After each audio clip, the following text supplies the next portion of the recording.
Hello everyone, we're picking back up with our discussion on the ethnographic research assignment. Specifically, we're going to talk in the next few minutes about shaping strategies. Let's pick up with our PowerPoint. Here at cruising altitude, we want to think about the guiding principles for shaping. At this point, you've generated ideas for the assignment.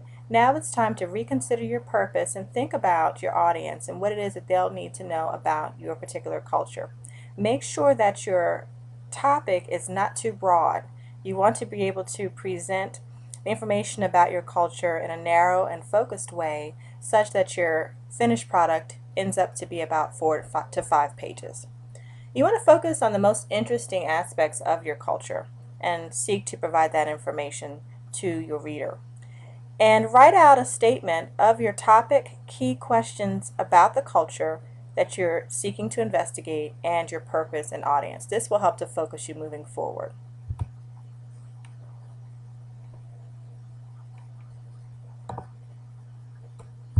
Next up, in thinking about the general organization for this assignment, you want to, in your introduction, acquaint your readers with your topic. Many times the reader will not have a sense of familiarity with your topic, so the introduction plays a key role.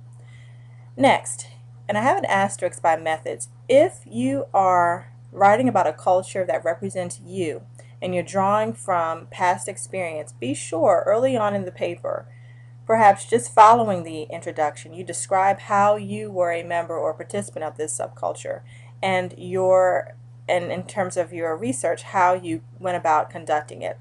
This act of self-disclosure is really important to let the reader know that you're not just researching about it, but you've lived the experience of the culture. You'll want to present your observations and describe in detail what you observed about the culture, focusing in on 3 key things that we've already discussed: artifacts, language, and rituals.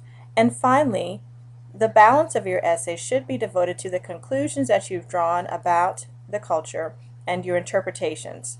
Explain the meaning of the artifacts, language, and rituals that you have discovered. It's not enough just to say, well, this particular culture has this artifact and this particular ritual, but explain the significance of those items as it relates to the culture. Present your observations and interpretations together.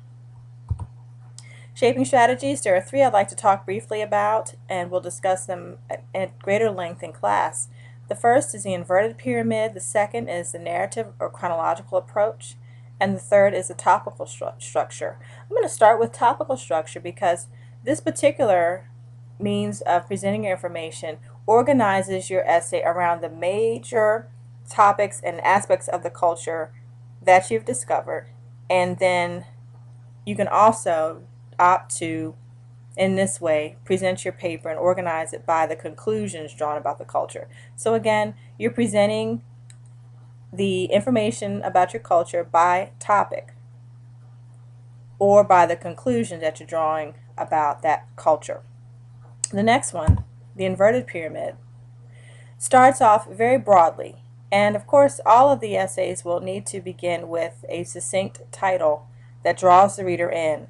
But the introduction to the inverted pyramid opens up with a short paragraph to answer the basic journalistic questions about the topic, the who, what, when, where, why, and how of the particular culture. And then the balance of the essay will fill in the information and details in the order of importance, from what you believe to be the most important aspect of this culture to the least important. The narrative or chronological order of organization is a day in the life, and what you're going to be doing is presenting information in terms of the order in which you've discovered it. So there's no real rhyme or reason, except if you read an article or watch a documentary about that culture, you'll present information in terms of the steps of your investigation from the earliest incidents to the last incidents and information that you discover. In this way, you're carrying and creating a narrative journey for your reader.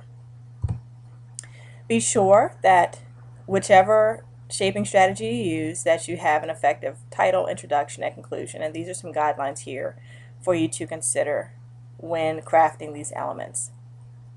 I look forward to talking more about this assignment with you in class, and as always, best wishes. You can do it.